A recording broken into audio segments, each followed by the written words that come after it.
All right, welcome to Highly Questionable. We got Domonique Foxworth on one side. On the other, we have Mina Kimes, who is far too attached to the Seattle Seahawks to be doing a show with us today.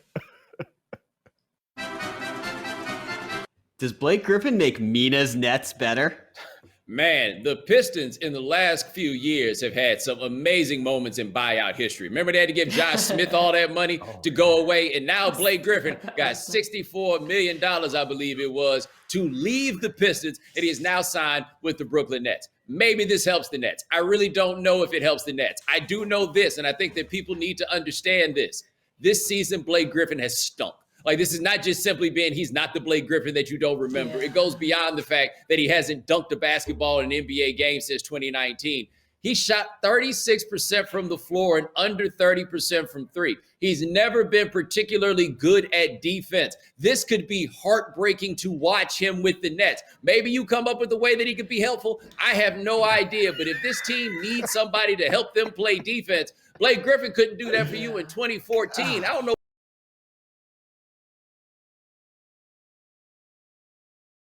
An optimist case, but it's gonna be hard because Bomani is mostly right. Like, I saw the reaction to this last night, and it reminded me a little bit of when Boogie Cousins signed with the Warriors, and everyone was like, "Whoa, monsters!" Like, yeah, did we forget what year it was? Because if it was 2014 or 2015, this would be a massive signing. But in the year 2021, not only is Blake not dunked, he's blocked like 2 shots.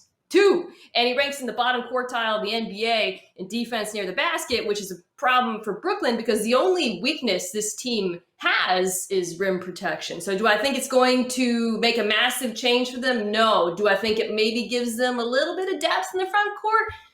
Maybe. So let's be clear. You started that by saying, I'm going to give the optimist case. And it ended just as depressing as Bomani's is. So let's be honest, there is no optimist case. So the argument that I would make if I was Blake Griffin's representative and saying Blake is going to be good for them is that Blake, we're not going to ask very much of him. And he might still have, he's not going to start. He's not going to be the sixth man. He's going to come off the bench in certain situations, maybe in key moments to offer something different, something unique against the backups of their opponents, maybe in the playoffs, something like that. That is the argument, is that Blake, despite his knee surgeries, but that Blake could capture lightning in the bottle, go back to old school Blake for 2 minutes and 30 seconds a game. That is the best case scenario of this situation, is that we can get him out there and he might get a couple points, maybe get a steal, still be more athletic than assuming a backup center might be. And that is the value that he brings to the team. That is the most possible optimism I can ascribe to this situation. I gotta say, though, I think that this has been great for Blake Griffin, though, right? He upgraded from Detroit, brought himself to New York. That's a win. And nobody is ready for them to start letting fans into places more than Blake, because he's gonna be at these clubs doing that stand-up. As far as this goes in terms of getting himself ready for what the next level of the game is, I was either go back to LA or New York, but he's gonna be in them clubs. And guess what? Nobody will be mad at him if he does, right? I just can't see what he's supposed to give you on a basketball court. I also want to note that I noticed this, that Mina's Nets fandom seems to dwindle when she is away from bad influences. When you're up here with Pablo, you're the super Nets fan. You come up here to talk about it, you're just kind of oh yeah, the Nets, let's talk about basketball. You know what? Okay. I'm going to both answer that and go back and actually make the optimist case, which is that the Nets have a way of turning everyone who joins the team into better versions of themselves. Blake's former teammate, Bruce Brown, surrounded by superstars, has become a valuable role player. James Harden not only shed a ton of weight mysteriously upon joining the Nets, but became this assist machine. And I, Mina Kimes, after joining the Nets, became the NBA's most beloved superfan. That's all you got, huh? That is all I have, Are you surprised that the Eagles are building around Jalen Hurts? Okay, Chris Mortensen has reported this, that owner Jeffrey Lurie of the Philadelphia Eagles has told the staff that this year we need to try to figure out how to make this thing work with Jalen Hurts, which is interesting because you would have thought that maybe they try to move up in the draft and get one of the 4 quarterbacks who are at the top of it. Nope, they say they want to build around Jalen Hurts. And it is surprising, but on another level, It's really not. It's easy to forget. If a team takes a quarterback in the second round, the plan is for that dude to play. Like, they think that if they take you in the second round, that this is a player that can be an NFL starter. Not necessarily a star, but absolutely somebody who would be your starting quarterback. He's there. He completed 52% of his passes last year. That's not very good, but he was also a rookie with a full offseason of him being the guy. It kind of makes sense to see if what they have is something that they can build around. I don't think what they have is something that they can build around, but I don't think it's a bad idea to give it a check. Yeah, I think that I agree with half of this. Like, I agree they should not be drafting a quarterback. I'm not sure that I agree that Jalen Hurts is the long-term answer. Like, if you think about the success that they had, it was because that team was loaded on the offensive and defensive line when they won that Super Bowl. They went through that run without their quarterback that they drafted. You need to build a team up before you can bring a quarterback in that's going to succeed. Yeah. That's what we've seen in recent history be successful. While we do give all the credit to the quarterbacks that succeed, it's so rare that you drop a quarterback into a broken situation or a deteriorating team, and then he saves them and bounces them back up to the top of the league. This is a smart move because they have to rebuild their structure, not because they believe in Jalen Hurts, because I'm pretty sure I don't. I didn't before the draft last year, and what he did last season, like, it gave me a little bit of confidence, but I'm not ready to sell a farm and lean in and say we're in win now territory in Philadelphia. And I don't think Philadelphia is either, Domonique, which is why they came out and did this, because they looked at their squad, they saw all the holes on their roster, the negative cap space, and then realized we don't really have any other options. I mean, sure, like Bomani said, they could have traded up for a quarterback, but given how competitive that part of the draft is, I imagine they thought it wasn't realistic. So they're going to go into this season with the team they have and give Jalen Hurts a shot. I think we're going to learn a lot actually during the draft, because with that number 6 pick, they have the option of either trading down or taking a wide receiver like Jamar Chase, which would of course be giving Jalen Hurts an actual shot to succeed. If they don't do that, then we know he's probably being set up for failure this year, and it's a full rebuilding year, not for Jalen Hurts, but for the rest of the Eagles roster. First of all, I had forgotten just how sorry they were last year, because you said they have the number 6 pick already. I'm in here talking about trading up because I had forgotten that they were already like right in the thick of the get a quarterback part of the draft. Damn. The other part, how much of a backhanded compliment is it if they come tell you, Jalen Hurts, we are going to build this season around you because we are too sorry to look for something better? Is it significant that the Bears are making a run at Mina's formerly beloved Russell Wilson? The Bears making a run to get Russell Wilson, quarterback of the Seattle Seahawks, to whom Mina Kimes has pledged allegiance. Now, is it significant that the Bears are going to make a significant run? All right, and this report comes from Brian Biggs of the Chicago Tribune. I mean, yeah, I guess so, right? Like, it makes sense. There's no reason for them not to try to make a run. I don't know what they have to give that could actually entice Seattle to actually make the trade unless they go put Khalil Mack in the package. But yeah, go ahead, make the run. Try your best, Chicago Bears. Because the one thing the Bears, and maybe the biggest mistake they've made over this post-Sid Luckman era, is anytime they get a quarterback with half a pulse, the first thing you say is, but hey, he's the best quarterback that we've had in 60 or 70 years, right? And that has led them to think, hey, Jay Cutler can work. Why? Because everybody else has been sorry. Mitch Trubisky, why? Because everybody else has been sorry. They're only comparing them to the previous sorriness of the franchise. Russell Wilson is going to go into the Hall of Fame when he retires. So good for them for actually stepping their ambitions up after they passed on Patrick Mahomes and Deshaun Watson so that they could draft the dude who had started for one season, and the people that watched him the most couldn't understand why the hell you was doing that. Here's why this is not significant, in my opinion, my unbiased opinion. If Russell Wilson's frustration with Seattle is that he doesn't like the offense, that he's not well protected, and he doesn't have playmakers, why the hell would he want to go to Chicago? That'd be like John Lennon leaving the Beatles to join the Monkees. Every Bears fan in my life is confused about this rumor. And as Bomani meticulously laid out, what do they have to offer Seattle? They don't have a pick that they can turn into a quarterback, and they sure as heck don't have a quarterback either.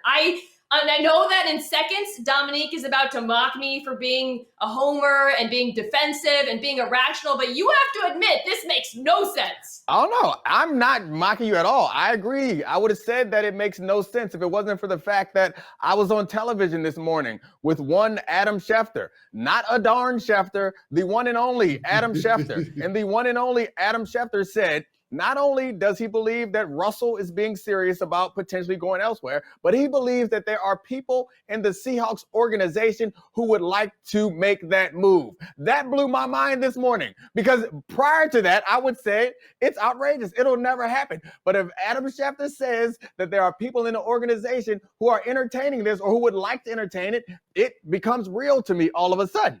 And the other point I would make, while you say Chicago, terrible, blah, blah, blah, I understand that. All those points are accurate. But you look at Russell and you see that Russell was on track to take over this league, to be the face of the league after Tom Brady and Aaron Rodgers and that old guard passes on. But he does not get that opportunity because we skip right over him to Deshaun Watson and Patrick Mahomes and Dak Prescott like it's their league now. And I think that he looks at Nagy and sees someone potentially who's connected to Andy Reid, and he believes that this might be his opportunity to become the face of the league that we all thought he would be. Domonique Foxworth. Mina Okay, I understand we spend half of our time at ESPN talking about Deshaun Watson and Dak Prescott, but I challenge you to walk outside your house, go onto the street, put on a mask first, and find one human being who thinks Dak Prescott, not Russell Wilson, is like the face of the NFL, who thinks that he's better than Russell Wilson. I like what you did there. That was nice. That was nice what you did there. You left one important name out, Mina Kimes. You left one name out. You know what? Watson too. And by the way, no, not him. Patrick. Oh, it's yeah. Patrick's league. So that's the person that he's looking at. That's the man he's looking at and thinking, I'm better than him. Given the right situation, I could perform like him. Given the right situation, people will be talking about me like that. If I didn't have an offense or a head coach who believed that running the ball in defense was the answer, I could be that guy. That is the reason why he might look at the Bears and think, I can go there. They'll do what I want. The coaches will do what I want. They'll get the players I want. Having control seems attractive. Hold on. This is the biggest thing. And this is the thing I think that we've learned through all of this with Seattle. The bottom line is Russell Wilson thinks he's better than the Seahawks organization thinks that Russell Wilson is. Sure. Sometimes the most attractive thing that you can go to is some people who think you're as good as you think you are. His issue is with the way that Seattle is running an organization. You can go to Chicago, and yes, maybe they don't have the best offensive line or the best receiving options right now, but they can offer something to him that the Seahawks seem to not be willing to offer. Some control. I mean, I could leave highly questionable and put on my own YouTube show every day and have complete control, and Lenny would be my co-star, but it would be terrible. Jesus. So now the Bears are Mina and a dog on YouTube, compared to the Seahawks being this great show. I'm here to tell you, she's got a point. Up next on HQ. Here's what I know about this. Domonique Foxworth, cover cornerback, was not ever putting himself in a position to have his teeth knocked out, not even in no football game. And he thinks this dude's supposed to do it in a dunk contest. Selfish. You're absolutely wrong. I can show you plenty of bad decisions that I made through the course of my career because I was not Domonique Foxworth first round draft pick cover corner. I was Domonique Foxworth. We need to make this roster. Do you question if Playoff P deserves credit for changing his mind about Damian Lillard's shot selection? All right, I want to start by giving a shout out to Anthony Simons because some of you guys think he should have knocked out all his front teeth just to impress you guys with a slam dunk. The hell is wrong with you? Anyway, we got the homie Playoff P. You may remember when Damian Lillard hit this 3-ball right here to put Oklahoma City out of the playoffs. It was quite a dagger from quite a long ways away. I mean, that's a bad shot. Care what anybody says, that's a bad shot. But hey, he made it. That story won't be told. It was a bad shot.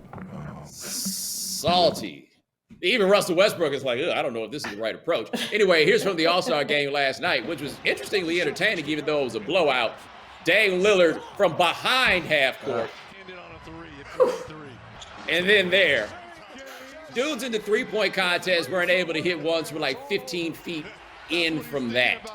Look at that. Now, here is Paul George after the game. Well, I guess I was criticized for the right reason, for calling Dame's shot in the playoffs a bad shot. I mean, I see these guys' range is crazy. You know, the ability to knock those shots down. And, I mean, like you said, it's not like it's a half-court heave. Like, you know, these are shots that are in there. You know, it's well in their range. So did you say that's no longer a bad shot? Great shot. 2 thumbs up. I gotta say, man, y'all don't let nothing slide. I had completely forgotten that he had said that about that shot, because that series was all about Dame and Westbrook, right? I had totally forgotten that happened. Y'all remembered it and couldn't wait to throw it in this dude's face at the All-Star game. It's not even a real game. Man, I mean, Anthony Simons, he should have kissed the rim. Like, why are you going to put a mouthpiece in, face mask, something? I mean, that's the only thing I heard. All that other nonsense, I just was thinking about this, like, you got to do it. I mean, come up with another dunk. No, it's not enough that he's high enough to actually do it. You needed him to take a war wound for it. No. I mean, you could have put on some sort of face shield, something. It just, to me, it feels like this is about showmanship. Like, if you're going to do that dunk, actually do that dunk, or do a different dunk that don't put your teeth in danger. I'm sorry.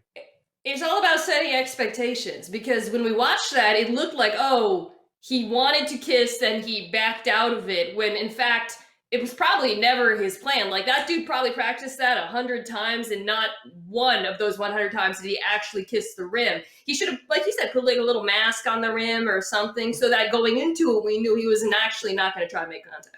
Here's what I know about this. Domonique Foxworth, cover cornerback, was not ever putting himself in a position to have his teeth knocked out, not even in no football game. And he thinks this dude's supposed to do it in a dunk contest. Selfish. You're absolutely wrong. I can show you plenty of bad decisions that I made through the course of my career, because I was not Domonique Foxworth first round draft pick cover corner. I was Domonique Foxworth. We need to make this roster. So I was sticking my teeth up in everything. I played safety for several weeks, like real life safety in the box. And for some reason, John Lynch was playing deep middle and I was in the box. It happened. Look it up. Do you question if these locker assignments are fair? All right, so we are going to the All-Star locker room, and Domantas Sabonis was on Team LeBron with Steph Curry, and their lockers were near one another. There's Steph Curry. It's nice. Spacious. And, that's not a locker. That's a shelf. Where did they get that? Wow. That really happened. Yeah.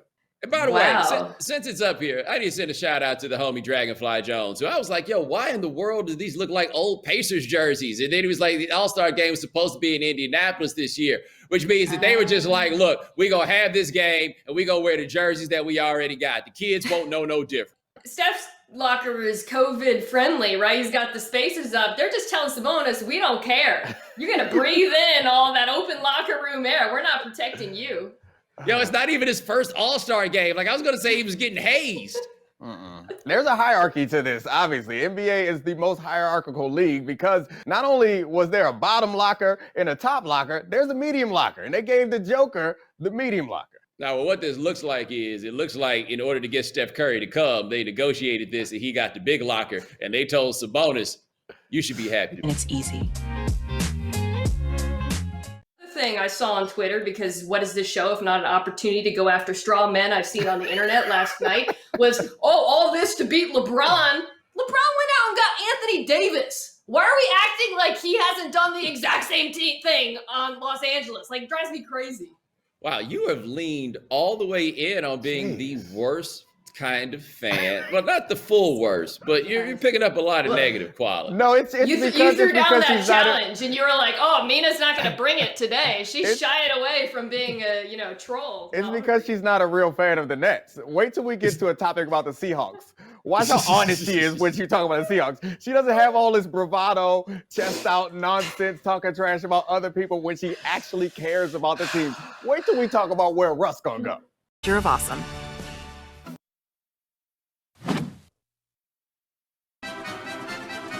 Today at 3:05 p.m. Eastern, White Sox and Dodgers. Look, man, I'm not saying that Trevor Bauer is not a good pitcher worth getting paid a whole lot of money. I'm just saying parlaying 73 innings against the worst division in baseball into the contract that he got. You, sir, are a ski mask all-star. Now watch this pitch we got right here. Struck him out. Got him. Now wait till you hear what Trevor Bauer said. Yeah, you see him pointing at his eye? Oh, now it closes. Yeah. One eye.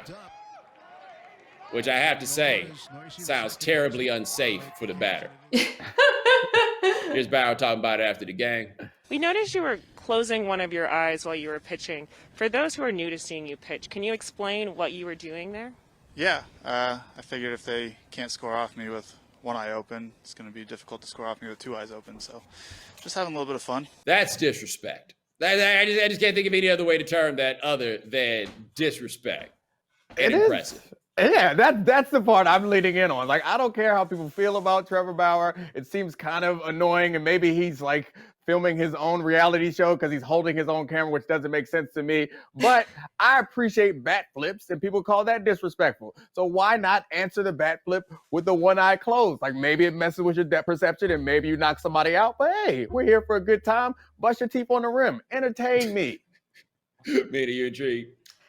I would be more intrigued if it was anyone but Trevor Bauer, aka the guy you get stuck to sitting next to him at a dinner party who talks about Dogecoin the whole time. Like, I am not generally intrigued by his whole shtick, but I guess it's cool to do that.